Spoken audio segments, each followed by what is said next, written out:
this. Welcome to Pest Control Millionaire Podcast number 28.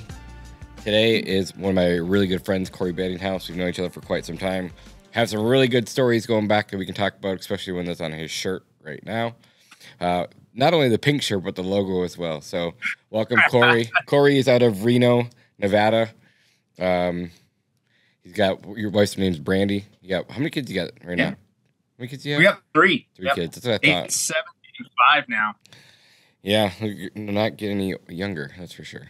Dude, I'm just like, I've been doing so much sports therapy from lifting and running that I'm like, I tried dry needle therapy yesterday. I'm sore, but I'm hoping for results on shoulder injury. But we're not young anymore. I know. Well, during COVID, you were working out really hard in the garage. Are you guys still doing that? You're back in the gym? Well, we did, yeah.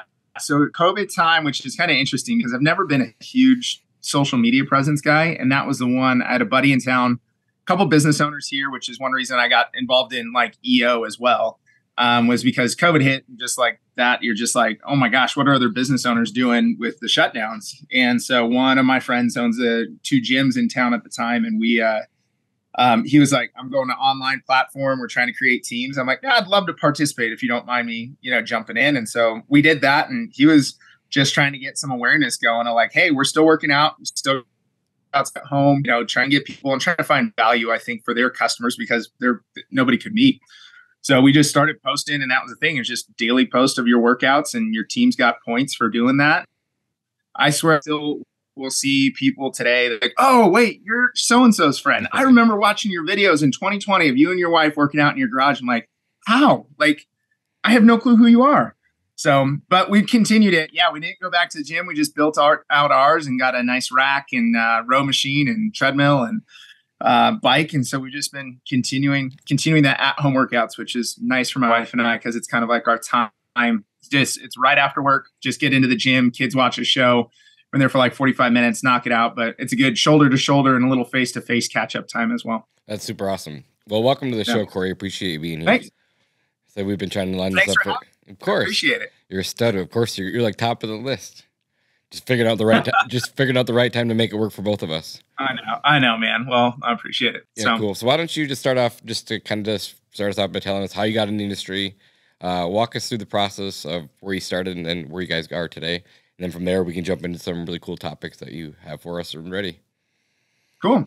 Yeah. So we started, I moved here from Seattle, graduated high school in 2003, moved to Reno for civil engineering, went to University of Nevada for civil engineering and did that. And then my folks moved down from Seattle a couple years later in 2005, I think it was. And they moved into a retirement community. And from there, I just went and had dinner with them one night and they're just like, hey, we thought sold all their stuff, like whether they moved here and we got our cul-de-sac's going to buy a lawnmower. And so again, that just entrepreneurial spirit was just like, I can mow lawns, or I'm pretty sure I can. I was like, Daddy, you're sure everyone here thinks that an HOA is taking care of their grass, but they have no clue. He's like, I haven't talked to a single person that has a lawnmower or thinks that, that they have to do it themselves. And it's a retirement community.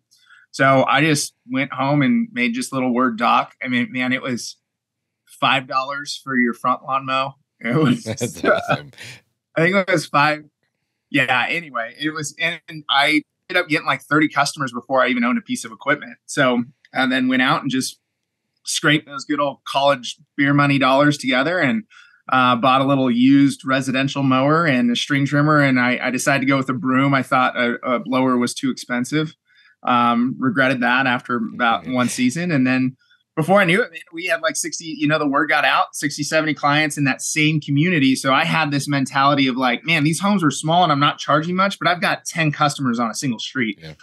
So I think it was ingrained in me because it was such a small, tight community. I had the drummer that was in the band I was in at the time. And he's like, dude, I can help you. Let's do this. And so that was probably the best paid employee I've ever had. Like he just like didn't know anything at the time. Yeah, let's split it. Let's do this.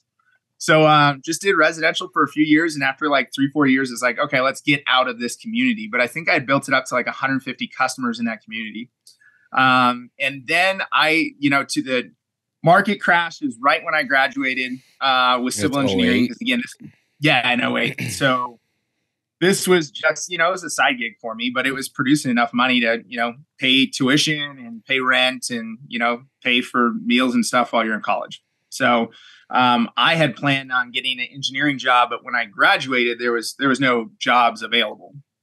So that was when I was like, well, I've kind of got this thing on the side and maybe I should take it a little serious now. So that was like 2009. Yeah. So 2009. And then it kept growing and growing. Had, I think, one of my super early on benefits was, couldn't even tell you what website platform I had. I had a buddy that was getting into some website design. He's like, dude, how much can you afford? I'm like, nothing, to be honest with you. And he's like, give me $900. And I remember that for some reason, $900 now. And he's like, and he built me a website. He got the branding on. So hence he's like, look, we're going to use lawn care Reno. Like, he's like, we're using that kind of as your keyword search. In 2009, that was, it was like huge to have that. So then it just all of a sudden, I'm like, whoa, this stuff actually works. So then mentally was more towards online and reviews and structuring that way for growth. And then it just got too crazy. And that was about 2015 or 16. Gosh, we were doing, that's when I joined using Service Autopilot. And that was just one night, wife and I, we had just had our first kid, Elise.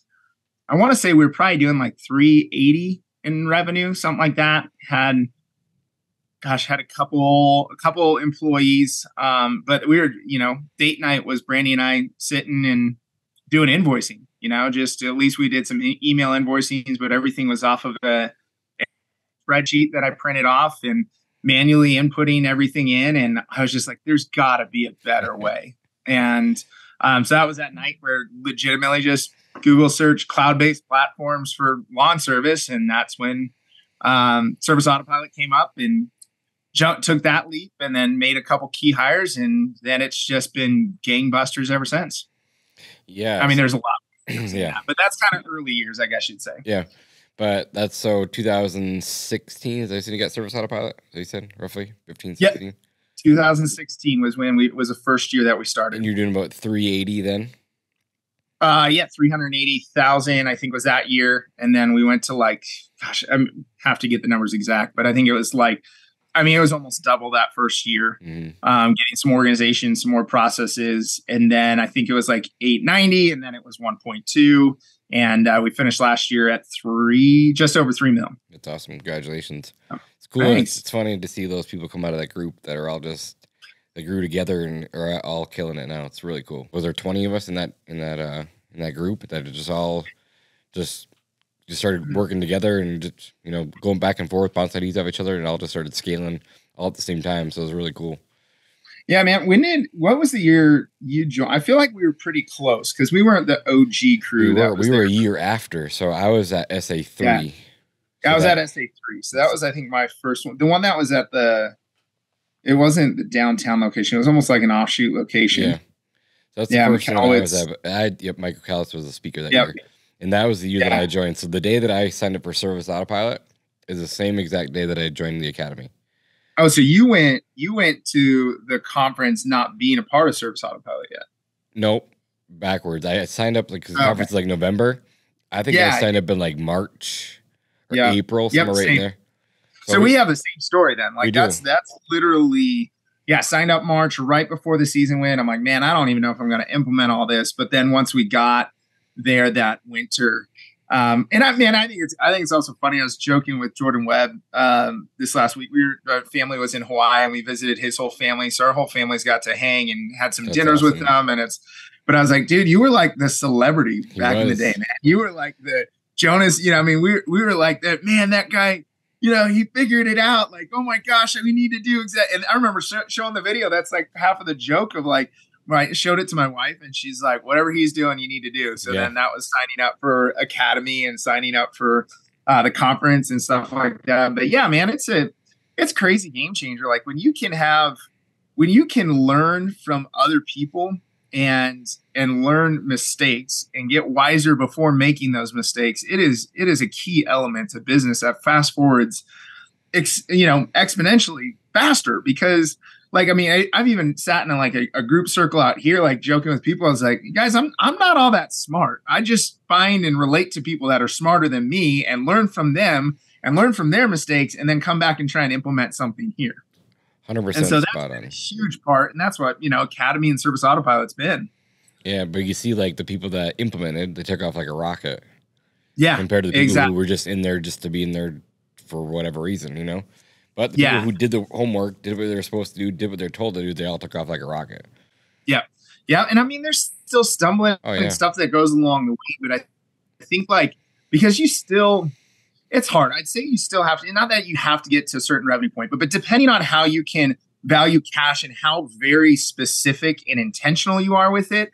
I mean, if you're not making a lot of money and your COGS aren't good and you're making no profit, you don't have the money to spend to grow your business. Agreed. So if you're, I don't want to say pissing it away, but if you're not using that money wisely, you don't have that money accessible to help, exponentially grow your business. Which is a big part of it. Yeah, which is a huge part. I mean, it gets a little bit, if you've implemented well, then you can start doing those. Because I mean, I know you and I were taught, like, there's a lot of things like doubling down on certain items, whether that's marketing or, we'd always go back and forth between, do I need to hire an operations manager, an office manager? Like, these, tough ones that are big paychecks that end up coming with it on payroll, but then can be a game changer, down the road pretty quickly. Yeah. And I agree with that 100%. One of the cool things that, I have, we relate, and I kind of want to make a joke of it quick, is your logo. So this is a weird story. It just really is. And I don't know if you copy me or if I copy you totally copy. I'm not sure. 100%. We were like in business at the same year, like everything was the same. But we first met and I was like, wait, your logo is the same as mine. And it was really, really weird. And mine was Olson's, his was Cory's. You probably started the same year. Like, I think I started in 2010. It was my first year in business. So, actually, yeah, exactly. I mean, because everything up to me at that point, it was just kind of doing it side stuff. It was 2010, 2011. That was like, all right, I'm married. I graduated from school. I have a civil engineering degree that I'm not going to use anything with right now, but I've got to start taking life a little bit more serious than screwing around in college. Then you came to the show wearing a pink shirt. So, I had to. Of course. I appreciate it. One of the things that I really noticed this past winter, you had made a post and you posted like you had hired like 20 some guys, 25 guys, and you posted online and said that your entire team did it off season and you weren't even a part of it. Yeah. So that was kind of trippy. I think we started, that last year we did about 15. Total that showed up on day one. So we kind of look at that middle of March, like, hey, here's our main training, ceremony, training day. Like, it's because, Can you walk us through that whole process, what it looks like? I think it's super awesome. So, in winter, Libby owns Woot Recruit, and we've been using her for 2 years now. And it's been a game changer for us. And that's realistically just simplifying the hiring process, streamlining it, and just getting applicants in. She has a really cool graph that I actually asked for, but the thousands of impressions that start on a job post. So if you're posting on Indeed, right, to then what it actually looks like to go from impressions to views to applicants to interviews that show up, versus interviews that scheduled versus people that show up for day one, people that show up for day 5, and people that last more than 30 days. And it goes from like a couple thousand down to like 8. And so it's kind of crazy when you're working through that flow, like that this is something that we needed to realize. So doing that is like, we need to keep interviewing in the winter. So while we still have to do layoffs, we are in a snow market.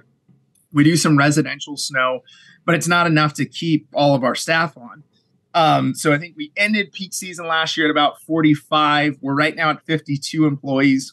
And, but we went into winter with, I think, 23.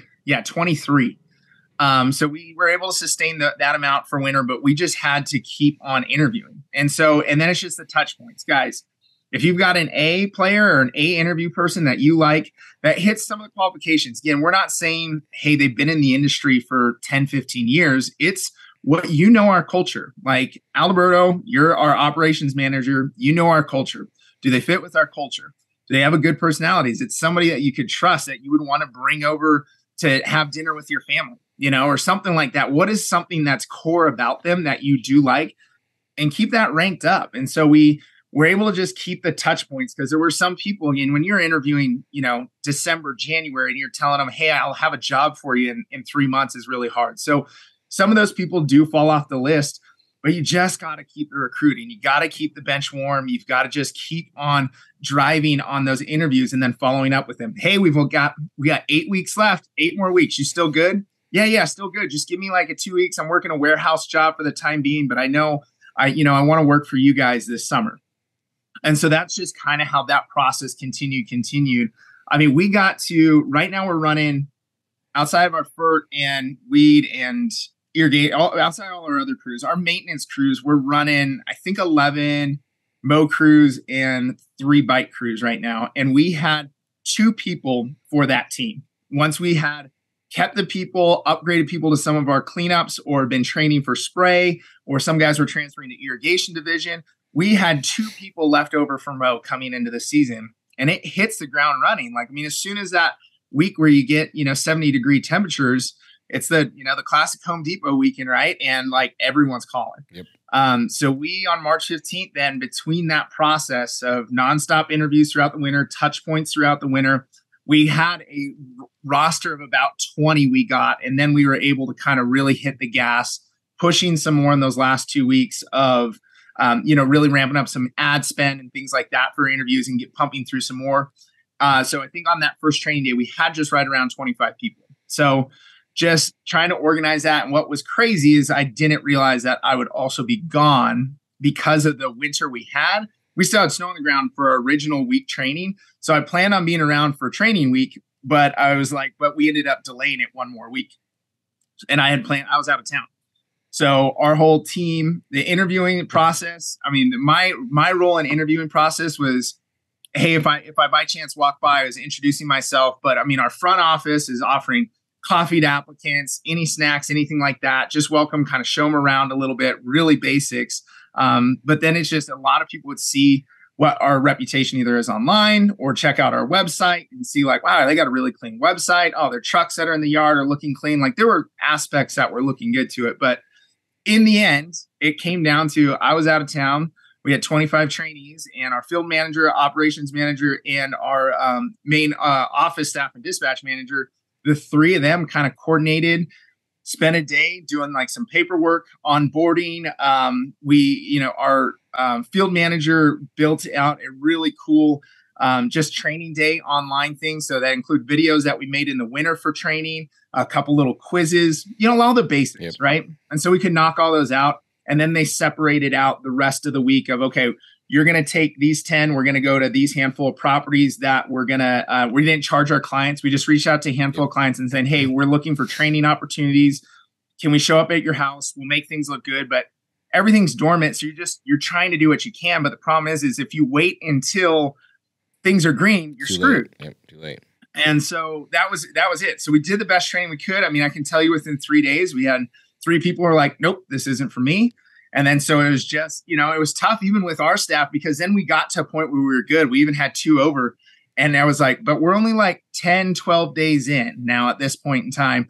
And I'm like, guys, do not stop the interviewing. Keep it going. Like, I was like, you're going to have people that are not going to make the 30-day. Or, I mean, we even kind of had a joke that there were some people that were our favorites, and like, they're still not even here. But now we're really finding some of the people that might not have shown like right away are now really starting to thrive. And we're about 40 days in, and they're really starting to get their groove. And we've got a really solid culture that we're excited about for this year. It's awesome. I have a couple of questions on that then.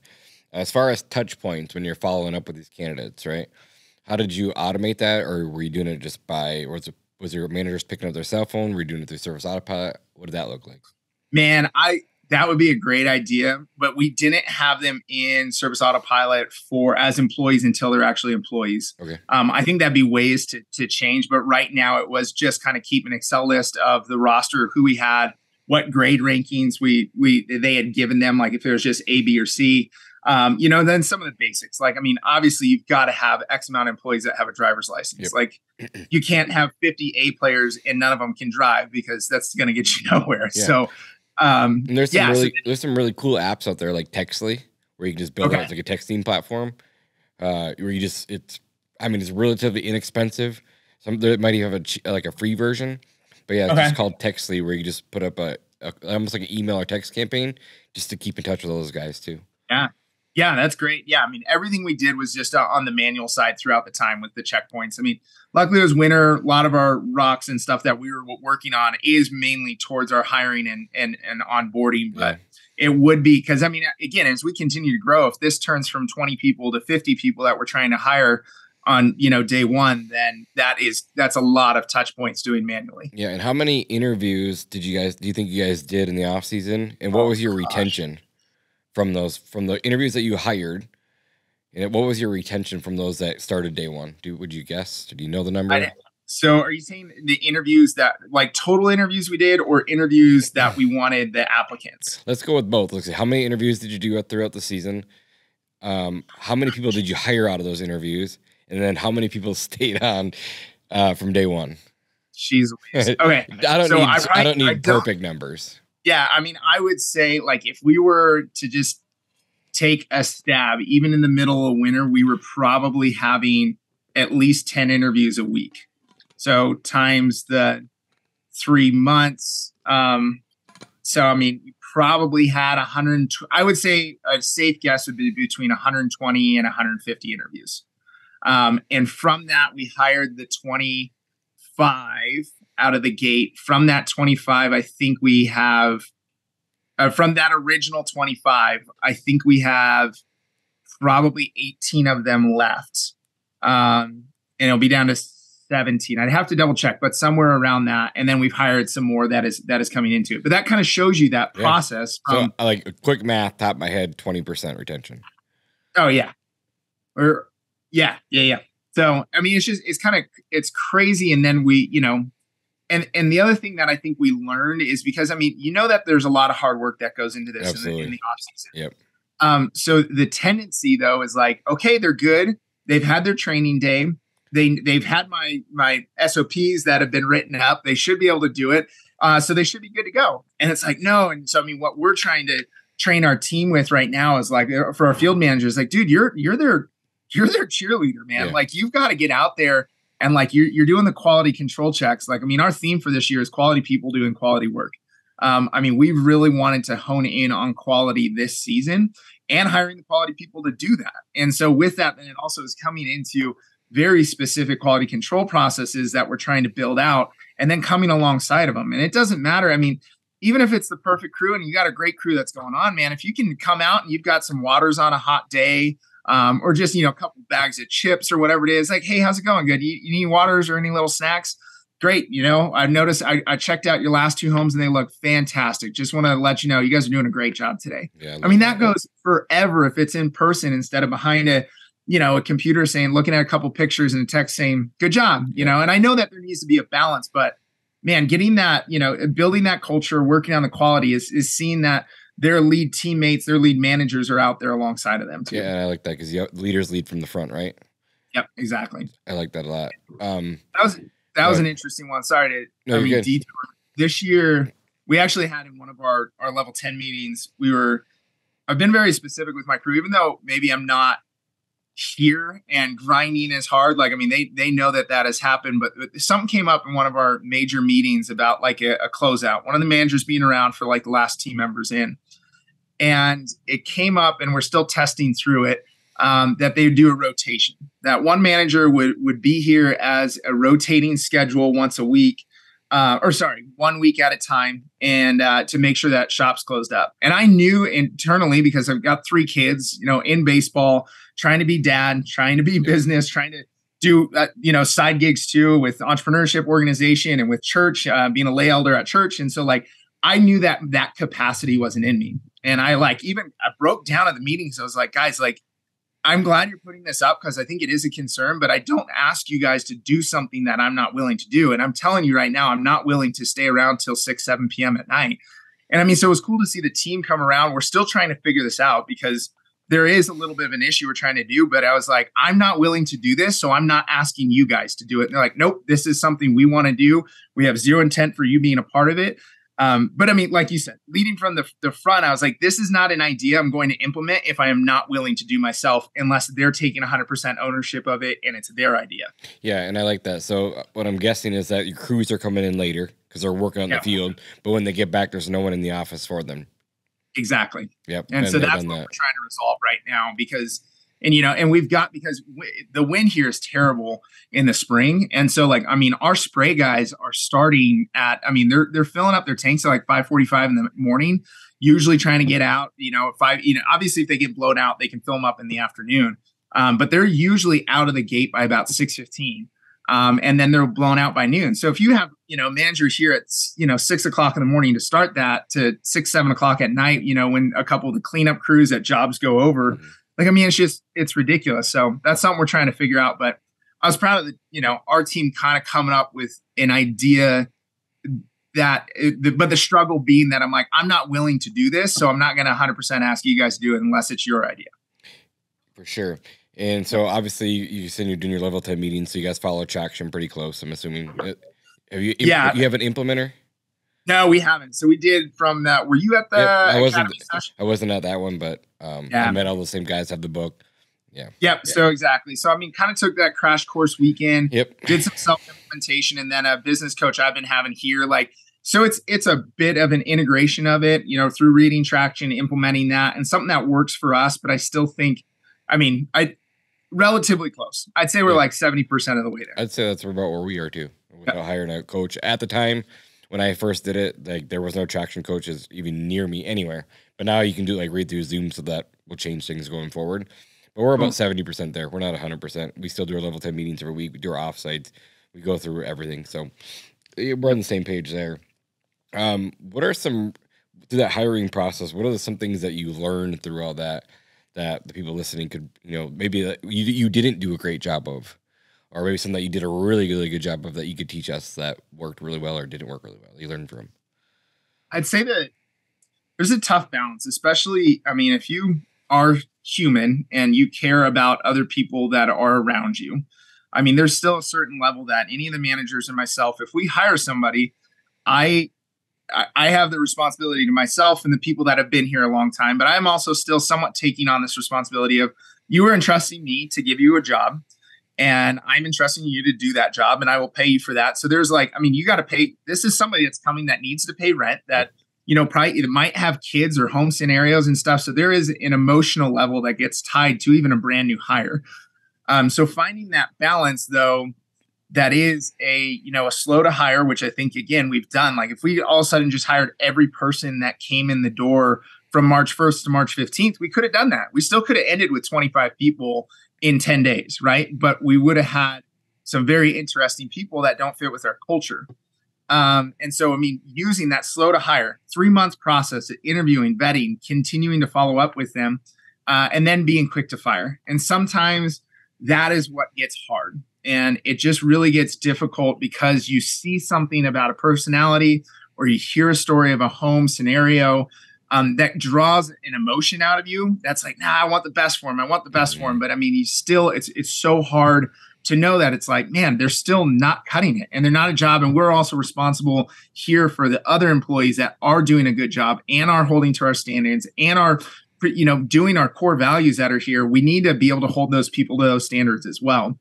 And I think that's the hardest part, to be honest. That is a lesson. I swear, every single time, though, when we fire someone, I have yet to have a fire that I'm like, dang it, I wish we wouldn't have fired that person. And then at the same time saying like, man, I wish I fired them way faster. Oh, yeah, 100%. So, so I'd say that's still the mistake that we make, but we try and remind each other. I think our core team, we really have each other's backs, and that's one thing that's been really nice. So we don't mind, calling each other out sometimes. And then we also don't mind calling it out when we feel like we're stepping on eggshells. Like, hey, this got awkward. Why was it awkward? Bring it up at the next level 10 meeting and squash it, because we don't want to do it. This is our core grouping of people. And so when somebody's like, no, X, Y, and Z, will be like, hold up. Let's be real. This person's been late for 5 of their last 10 shifts. They're now on their second crew lead because their first crew lead didn't like it. Let's just read it for what it is and just say, hey, thank you very much for coming. Things aren't working out. and just end it right there. And I think that's where we're still trying to be 100% on. Call it for what it is. Know the warning signs of a bad employee up front. And it's okay. Like, you're not doing them anything if they're like, you're not even doing them hope. If they have no desire to be there and they're just doing, I mean, oh man, I don't think I can share that, but there was an employee scenario. There was an employee scenario where it was like, we're like, no, good guy. He can do it. And then we found out at the end, the only reason he was doing it is because he was going through some sort of lawsuit or divorce or something like that. And he had to claim X, Y, and Z. And so he was here. And we're like, oh my gosh, he was totally using us, and it's like, that's why, and so while you may not know it, just know what is going to be effective for the business and for your culture, and hire and fire appropriately. I like that. Do you have a specific day that you fire people? We have, tendency, but that's a problem, man. Like, if it's just a super simple, like, hey, it's not working out, usually we'll just get it to Friday. So then that way it doesn't screw with the schedule anymore, or burdening other teams. But I mean, realistically, it's been any day of the week. Like, if somebody shows up and they're not doing it, and like you confront them and they're not willing to own it, like, then we'll just be like, all right, sounds good. Like, we're just going to call it good from here, and we'll have a check for you in 48 hours. And, other than that, we'll just, we've done it from the field. Right. So and crew leader's just by himself the rest of the day. Oh my gosh. I had one I had to fire. This was a couple of years ago though, but man, I had a crew lead and there was something going on. I'm like, I got to handle this. And I went out and he went in my face and just started going off on me. And I was like, grab your bag, dude. I was like, well, you can walk. I was like, I'll pay you. I was like, you're walking back to the office, or you can call an Uber, but I ain't driving you. You just threatened me. You threatened like the other employee here. I was like, no chance. You're walking back to the office. And I was like, so I'm not letting you in my car. So that one was pretty epic, because it's about 2.5 miles. So paid him for every minute of that 2.5 miles, but he had a nice walk to the thing before we got back to the shop. When they come back to the shop, are you ever afraid that they're going to go do something? I mean, yeah. I mean, there's only been a couple of those that are that blow up scenario.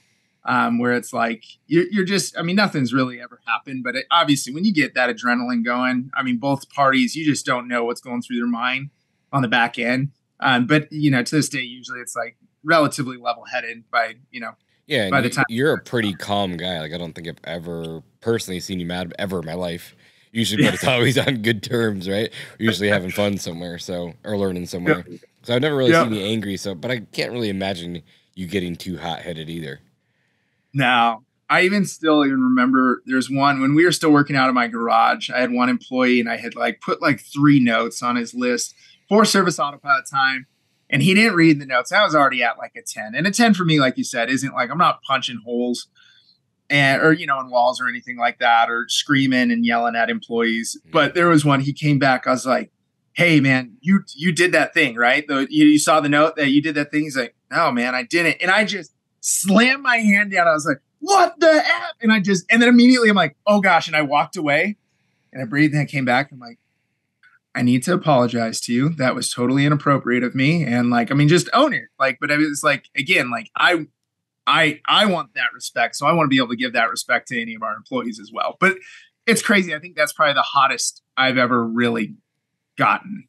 Yeah. I think I've only been mad at one person ever, actually got into a similar situation, but he kind of brought it on himself, and we're just standing up as the shop, and there's one of our CSRs there, and at the time was our operations manager, and he's just laying into him, cussing him, swearing at him, calling him names and everything under the book. And I just walked up and I said, this is not happening. And he started yelling at me. So then I yelled back one time, and everyone looked up real quick. They're like, oh crap.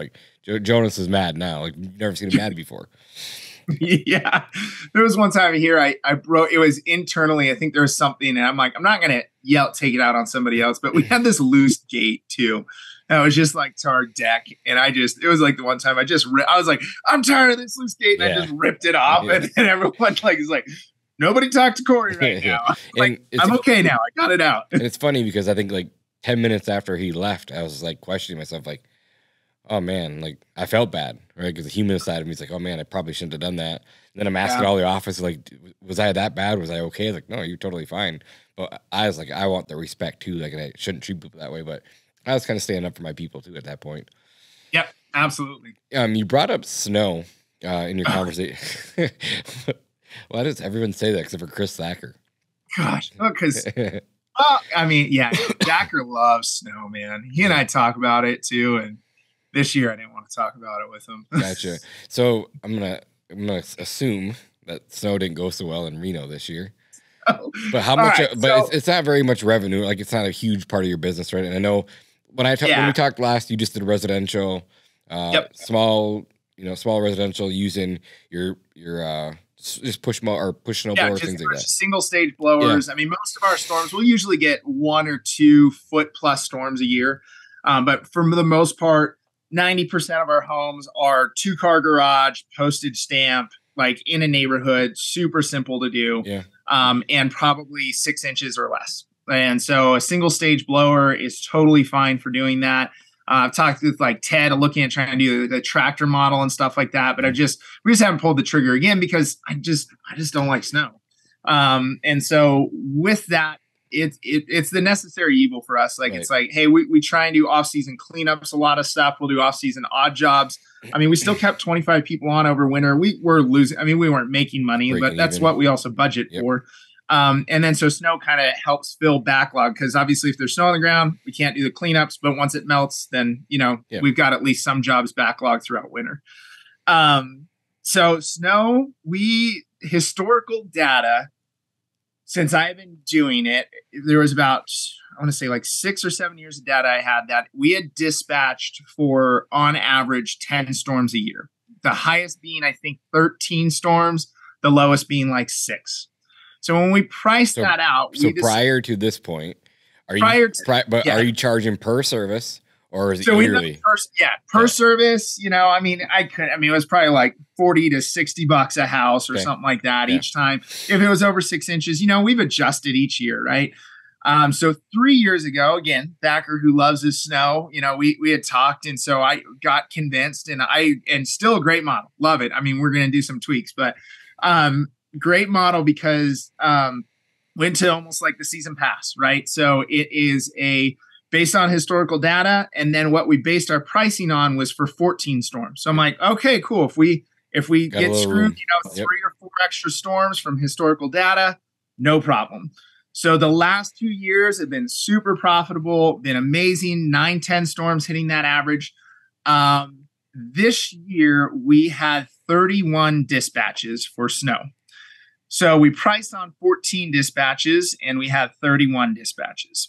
And so we lost our ass in snow. Like it was, and so, but it was like so thick in the middle, like you can't go back. I mean, there's not many things we do contracts on. Usually it's a lot of, a la carte service still. Like, come, if you don't like it, then, fire it. But this was the one thing that we're kind of contracted into. And so so people were paying the amount they had, and we said we'll be there. Anything that's over 1 inch was our trigger amount. So I can tell you we had a lot of those ones where, man, the good news is we tiered it into 3 categories. One was a premium plow. So we'll be there before 8 but by 8 a.m. And so that had our highest tier of pricing. One was just your standard, which we'd be there by noon. And then we had one called Plow Me Last, which was 24 hours after the storm. And I think the funniest part is that it's Plow Me Last. And so because if you're not last, so that was nice because people were like, oh, you didn't come this morning. Like, well, you're not last and it has been 24 hours. So towards the tail end, but we were there. We did a good job. Our customers were really happy. But I'd say the one thing that was getting super unique about was at the end of the season, we're like, man, right? Everything about even lawn care or pest control or any of that stuff, it's all the pain point, right? Nobody's thinking about signing up for their lawn care provider when there's 6 inches of snow on the ground. And nobody's thinking about snow removal when it's the end, when traditionally probably people start thinking about that end of September, October, trying to sell their accounts or re-hitting that. But that's hard to think about it. The pain point for snow is right now. People knew not right now, but was about a month ago.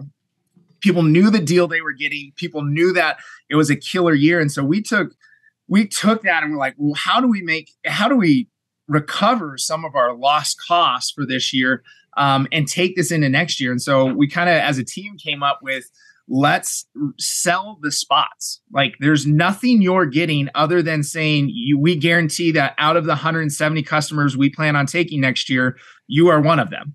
And we sold those spots for the Plow Me Last was $150 a spot. For the premium, or for the standard was $300, for the premium was $450. And so we ended up making $26,000 of revenue doing nothing other than saying you get a spot for next year, because the pain point was so high. For 2023-24.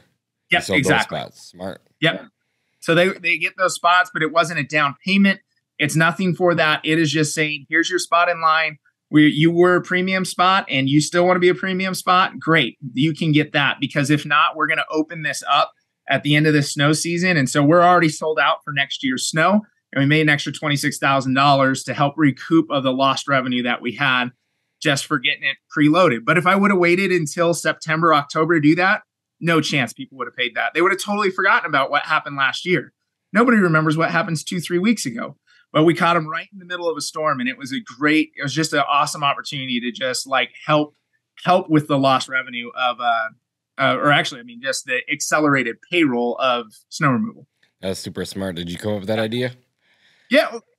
I mean, yes. The problem is here's the other thing that's kind of comical about the idea. I pitched it to my wife first, and she was like, that sounds really greedy to me. I'm like, babe, do you we've lost a lot of money in snow. Like, people have gotten a deal. Like, we've worked our butts off. We've done what we said we were going to do, and we've gone way above and beyond. And we've said that, but at the same time, like, it's still business. And like, we're hurting from snow removal. I was like, so trying to think of that. So Randy wasn't too keen on the idea, but I was like, you know what? I'm still going to level two. Let's bring it to the management team. And then the management team, our office manager, brought it to the rest, our sales gals, and they're like, that is great. Let's do it. And I'm like, okay, well, I've got them on board. So let's push it. Yeah. So going forward for 2023-24, your agreement, what would that look like? Are you still going to keep the same amount of services with when they get to a certain spot, saying 14 plows, they'll pay extra? Or is it going to be all inclusive at more money up front? What's that going to look like? So I think it's not going to necessarily be, because there's not going to be, we'll have some slight price adjustments. But I think main thing I want to look at is as trigger amount. Like, I don't mind going that amount out when it needs to happen.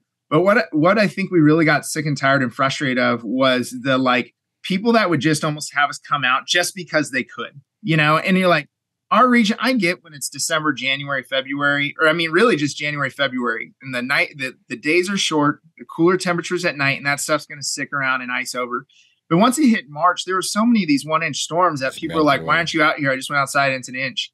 And I'm like, so either bringing the trigger amount up a little bit or keeping it at an inch up to X amount of plows. And then maybe it goes to 2 inches, or then maybe it's like 4 inches. If we're in March and it's a 4-inch storm, okay, we'll come out.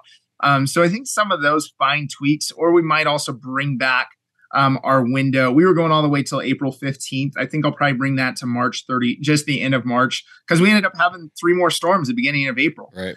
We could have saved the money just on those 3 storms, and we only have our customers pay auto pay on November, December, January, February, March. So that is, it is an all upfront cost. It is a season pass, but if they want to distribute it over the 5 months, the agreement is like, hey, we can, and cash flow wise, that's nice to get that influx in each one of those months.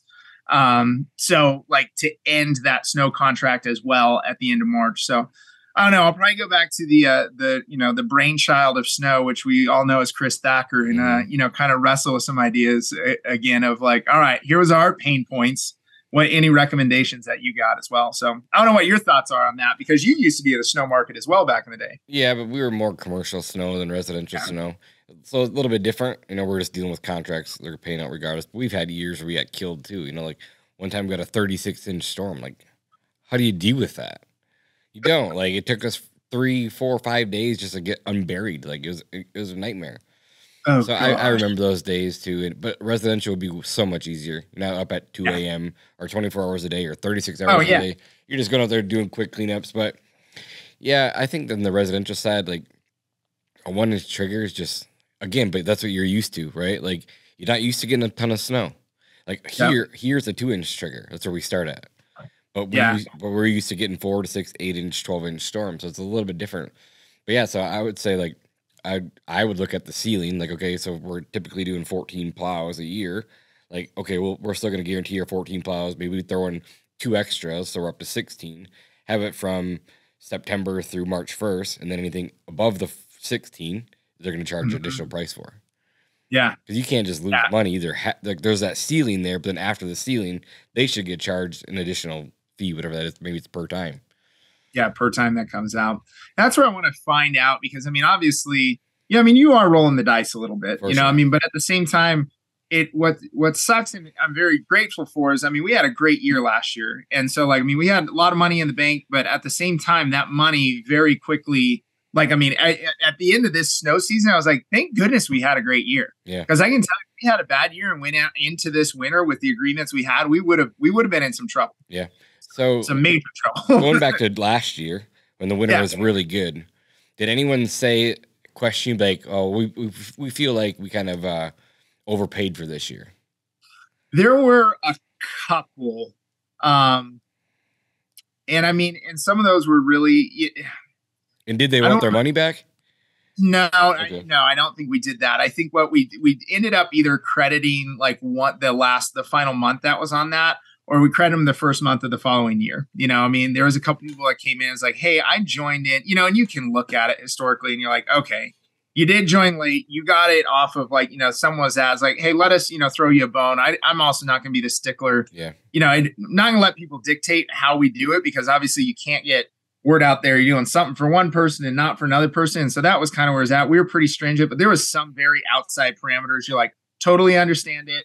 Let us lock you in either for the same rate for next year. Let us give you a month free for, you know, to start next season, or something that was, you know, future oriented. But those same people this year, would they credit your account? Oh no, heck no, they wouldn't. You know that. Oh, I love snow. Yeah, and that's the hard part, right? And that's, you know, I mean, we've gone from, because it's this back and forth where you look at, you know, even when we had the lawn care model stuff, and when we've done that, you know, a lot of the stuff that we learned was doing no contracts, right? Yeah, and absolutely. Trying to find that is hey, if you like it, great, we're doing our job and you're paying for that job to be completed. If you don't, then get out. But I mean, I know also as you change, like, you know, because I think your model now has contracts that are needing to be a part of it. And I was taught the total opposite way. Yeah. So it goes back and forth, you know. I mean, like our cleanups, you know, when we do a lot of, you know, the pruning and stuff, we've gone from a material, you know, time and materials type of thing to going from a flat rate charge. And so it's fine tuning, you know, and I think we're learning something. Hopefully we don't have a year like this again. It would be very painful to do that again, but at the same time, you learn, you know, you learn from your experiences. We're always adapting, right? Always. Yep, exactly. And going back to the whole non-contract thing, like the person who taught us that, which city do you live in? What's the weather like? What's their winters like? It's totally different. So to try to take a model and open up into your market, not everything's going to work. Yeah, we've tried everything too. Like we're constantly changing, constantly adapting, and you know, agreements here, like they just sometimes we need them, you know, for that reason alone. Yeah. Saying like, and that makes sense. Because then there's also, you know, I mean, when you have the extreme seasonality of stuff, like that makes it really difficult. And that's one thing that I think you and I have learned, is because you want there to just be a golden ticket for everything, you know, even in our educational groups we've been a part of, like you want there to be a solution, one solution for everything. And there just isn't. I mean, I know in our biggest thing is, you know, when we're in Reno, we have our average turf square footage is about 1,200 square feet. And I'm sure in your market, in most of the market of the guys we know, like people are like, I don't have properties under 5,000 square feet. 15 to 20,000 square feet. Exactly. So, I mean, I don't have a single stand-on ride mower. So I relate a lot more to the guys that are in like Arizona, you know, because we're similar. I mean, our climates are different. Like we're a high desert with dormancy and snow, but at the same time, like we still we're in the desert, you know, I mean, we have postage size, you know, turf. So how do you make that profitable? Well, I mean, your options are either the guys that go commercial and they can get some of the larger amounts of turf and larger properties, or is all on density. And so like, I mean, that's where we went that route. When I go back to looking at the model of like, wow, look at all these retirement homes that are small little things, but I've got 10 people on this one street. Like, how do I focus and grow that density model? Yeah. Talking about density, how are your bike routes doing? Dude, they're great. Another thing to thank Thacker for, man. That was fun to talk with them. So there's one sharp kid in the group. Man, I know. So it's been fun. It's like my baby right now. I think it annoys the tough part. The bike route, the thing that's really cool about is, I mean, it just stands out. I feel like the bikes we have, the trailers, the equipment, it works. Like the model works, and your overhead on it is so low. Our insurance doesn't have any extra additive costs that go into it. So, I mean, you're talking, what, $3,000, $3,500 to set up a bicycle route. I mean, we had some guys that would even bike all the way 6-7 miles. I mean, it's an e-bike, right? So, I mean, they're chilling, but they would go 6 miles before they start their route. And usually do 10 homes.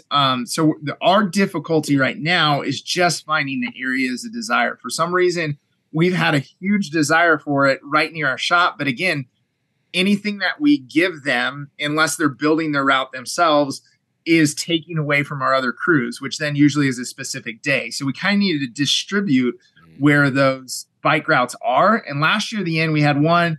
We had them pretty well. We had 5. And so we had them pretty well spread out. But this year, everyone's just that we have the interest is in this area. So we're doing a couple more job fairs for the kids, but sometimes it's crazy. Like that's what's hard. The relationship I need to get is the relationship with the parents that know that their kids have a good head on the shoulders. Going to the job fairs at the schools has been a little rough. Some kids are like, oh, that's cool. But then they're only going to the job fair because their counselor requires them to go to the job fair. So we haven't, but we've been hiring through a couple youth groups.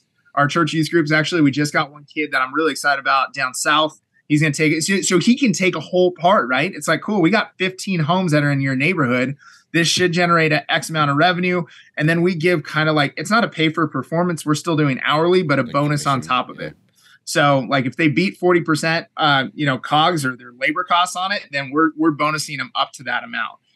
So, I mean, some of these kids, at the end of the day are making $20, $25 an hour and they're 16, 17 years old. So do they just keep their bike right at their house?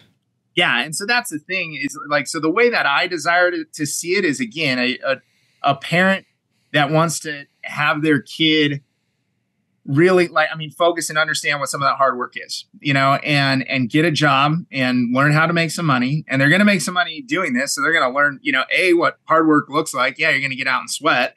You're going to be working outdoors, but you're going to be making some good money doing this. And it really doesn't take all that much.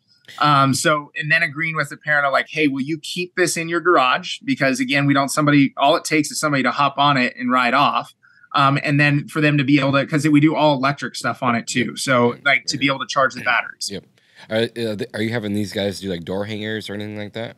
Yeah. So they've been doing the 9-rounds, but we don't have specific, realistically with our density, we've been able to, in the past, again, like I said, this year, we're having a hard time getting them around the town. But we can just be like, part of the interview is like, hey, you're interested in doing this? Great. Where do you live? And, are your parents approving to have you on this? Where do you live? Great. You live there. We already know we've got 15 homes we can give you, which then helps out already the density that's that. Yeah, that's super smart. I like that a lot. Again, it would be challenging to find that specific person that lives in that specific neighborhood, that kid. Like, that's got to be tough. That is the hard one. I mean, we've had everyone to this point either, I'm not saying it's fallen in the lap where we'll have somebody, and I'm not saying it doesn't have to be a high school kid, right? But ultimately it does. Like apartment makes it really different. If you don't have a place to put the bike, you don't have a central location where you can do it. So that idea is like, do you have a house where that is in one of our desirable neighborhoods, and are you going to fit our culture and work well? And that's the other thing. They're not going to be coming to the shop all the time. So they've kind of got to be self-driven as well. That, or again, the other success we've had is I've known some of the parents or have known the coach of the football team or something like that, where there's a connection, where there's a drive that's outside of it. So that's why I'm excited. Like one of the guys that we got is coming from down south, and I know his dad through church. And I'm like, I didn't even know that your son was going to apply. This is awesome. So we're really stoked to get him on board.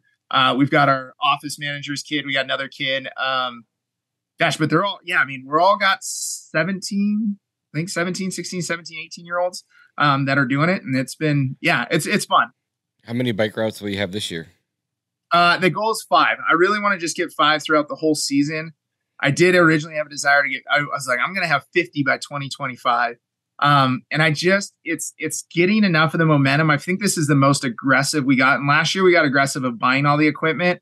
But we'd have like one kid here that would do like 2 days a week. And now we're like trying to be like, okay, show us your commitments, show us what you have. And we, because we can draw it out for them. Yeah. This is how much you're going to make as long as you do X, Y, and Z. And I don't care, again, if you got out of school commitments, all I need to know is like, can you do at least 10 homes in a week? That's great. If you can do 10 homes in a week, it needs to be some on a Monday, some on a Wednesday, we can do it. But I need you to commit that to me, because the problem is if the rest of my crews aren't in your area and you call off, like you need to be, that was one thing we ran into, is the kids would need to be calling. We gave them the ownership to call the customers and saying, hey, I'm sorry, I have a conflict, or I'm sick today. I will take care of your property tomorrow, or something like that. So, and as long as they weren't doing it all the time, right. But we made it on them to contact the customers if they had to make any adjustments of their route. Gotcha. I know we're running out of time. I said that I wouldn't keep you here long, but I have a question. Like, as far as branding goes and having your bike routes, do you think that adds value to your brand compared to having your big vans hanging out with all wrapped green? It says Cory's Lawn Service. What's your thoughts on that? So you're saying on the bike route stuff specifically? Yeah. Do you think that adds a lot of value to your? It's definitely a differentiator for sure. Yeah. Yeah. As far as like value and marketing, like, do you think it helps, or do you think it? It's kind of it goes back and forth, because the amount of, I can tell you, and this is the difference, right? Nobody will see the bike and like get the phone number and call in and say, oh my gosh, I want your bike route. And so this is where it floats. But I can tell you, any of the trade shows that we've done, any of these things, like, and we bring the bike and the mower and the trailer, like people come over to us and they're like, holy crap, this is so unique. This is awesome. I love this. Like, I've got a cousin, I got a nephew, I've got this. And so, and then that it's just, you kind of got to get the stars to align for that right person to do it, at least with the model that we're trying to do. And then the amount of, when your buddies, I'm sure, see your pink vehicles out, like, oh, there's another one, So I can tell you the bike route is one of those things that, competitors, guys I hadn't heard of, like, hey, this is so-and-so over at this lawn care. What the hell is this thing? Like, so-and-so gave me your phone number. So it is, I don't know necessarily if it's gotten to the branding point. That's where I was hoping to get 50 bikes around town, but it is so noticeable. Let me ask you this though. Could you license this thing, or could you franchise this thing? I don't know. I'm sure Thacker would want a piece of the pie. But he's in Canada. He can have Canada. Man, I don't know. And again, I think there's fine tuning. I like it. Like, I like it because it keeps my creative juices flowing, as we're going and we venture into new areas, because we want to keep focused on our core. Like, I don't want to get distracted with major things. Like, this is still our core brand, but it's just doing it in a unique and a different way. So with that, does it grab the attention? Does it add value to the brand? And I think it does. It's we're hiring youth of America. That's like our goal. Hey, we're going green. Hey, we're getting creative, and we're not, our carbon footprint, like any angle that's there, anything that's beneficial, has, like, I've only seen the benefits to it. It's just hashing out the details and finding what aligns correctly. Love that answer. But I absolutely agree with you. I think it adds so much value to your brand. It makes you guys stand out. Like, of course, the green does too, but I love it. I think it's the coolest thing ever. It's fun to see these guys go up and down, and people do it and get, like, again, I get the amount of text messages I get. I was like, holy crap. Like, what is this what you were telling me about it? Last week when we met, I'm like, yep, that's exactly it. And for them to see it firsthand. And then bringing the bike to the trade shows, like, that's just killer. Yeah. It's great. It's probably a really good recruiting tool. Yeah. And that's what we're hoping. I think it just still needs to get the momentum. Like, I mean, right now we've got 3 guys for sure for the season. So I still got 2 open. Now I have people wanting to do it, but I'm like, I could. And at the end, if I get to July and we still don't have anyone, great, we'll do it out of the shop. But I'm really, as school's getting out and these high school and like colleges getting out, I'm looking for those people that are, hey, I need the summer job. I need to be a little bit flexible. Great. And I live in this certain part of the town and I can charge the batteries. Great. Then let's make this work. Love that. So you said you're looking at 2025 when I have 50 bike routes. You might have changed your mind a little bit, but what does the future look like for Cory's? Like, what's your vision? I know you're a visionary, so what's the vision look like? Sell me on this. One thing, and I think that we've been learning from EOS, is we're really trying to think of that BHAG. And so, I mean, I think a lot of times that big, hairy, audacious goal. Yeah. So we're trying to form it around, our tagline is, take your weekend back. And so I really want to know, being a more long-term brand, like what is taking your weekend back? It clearly makes sense for what it looks like for our customers, that they're not doing lawn service.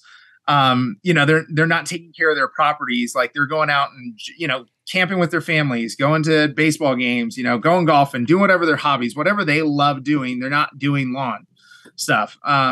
So long term, I mean, we're really focused around taking your weekend back. And so I had a goal of, in the next 15 years, to take 50,000 weekends back. Obviously, it's a 24-hour time period, and we're equating that to hours of jobs completed.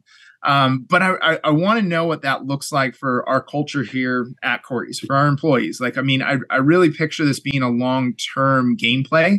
And so for me, it's being able to stay creative within that gameplay. So part of it is the bike route.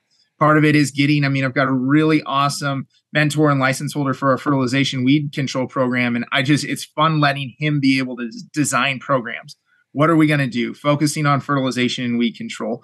As a short, I'd like to get more and more away from the mowing side of things, keep more of the specialized guys. Like we've got some really great irrigation guys that are here, the fertilization weed control. And if it was the maintenance side, man, I'd love to just blow up the bike route stuff.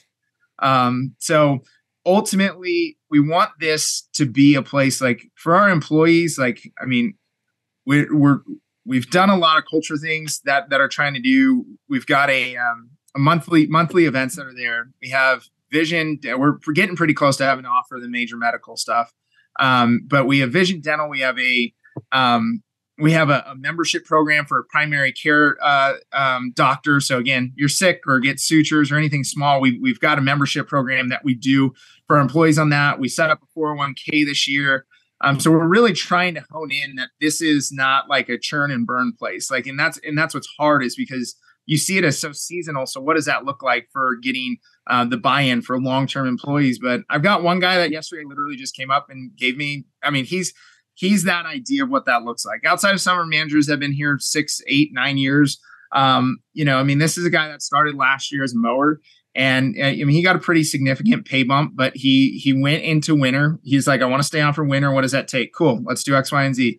Okay. How do I get better pay in this? Well, let's get you either into fertilization or into irrigation. And so he trained all winter what he could with irrigation that he could. And he was ready out of the gates this year to get waters going on. We had 1,000 waters to turn on.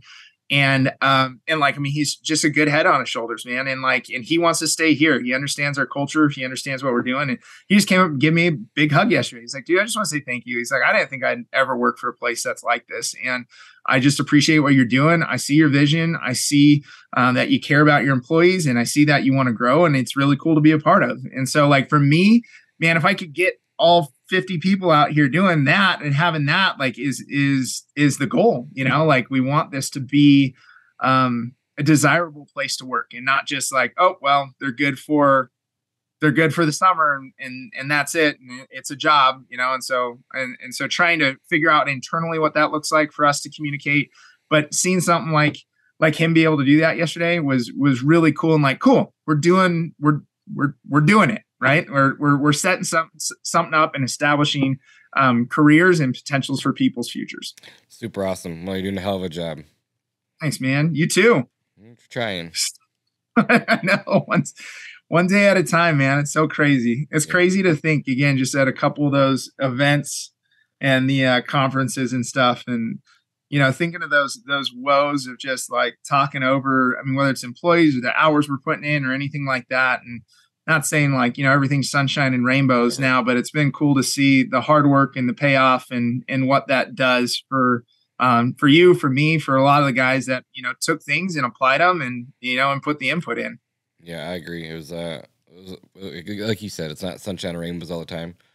There's stuff that happens every single day still, but we've learned to deal with it over time. We get better at our job. We're easy to quick, fast to fix things. But yeah, like I said, I know we're running over time, but I just wanted to, again, tell you how thankful I am for your friendship. You're a great friend of mine. I know we don't get to talk every day, but still a great friend. I appreciate you being here. I appreciate being a friend, and thanks again. Yeah, I appreciate you, Josh, too. And thank you very much, and hopefully get to see you in person again here sometime soon. Yeah, well, you have fun on your trip to Texas tomorrow. I know. It will be fun. It'll be good to see some old faces, but sure. I appreciate it. Tell Fun John I say hi. Send your questions to info@pestcontrolmillionaire.com. We'll talk about them on the show. Cool.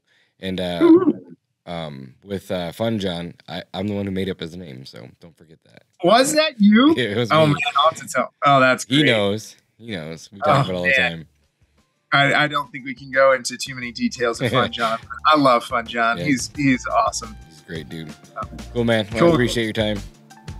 All right. Take care. Yours as well. Thank you, guys. We'll talk to you again soon. Yep. Bye. Thanks for checking out another episode of the Pest Control Millionaire Podcast. If this was valuable to you, please leave us a review on iTunes or wherever you get your podcasts. It really makes a big difference for our growth. And if you do need any help growing your business, go ahead and check out pestcontrolmillionaire.com. We have lots of courses up there, from sales to operations. I have some courses there about producing short form content. Plus, we have a mentorship program where you can get one-on-one business coaching from the Pest Control Millionaire himself. Thanks for listening, and we'll see you in the next one.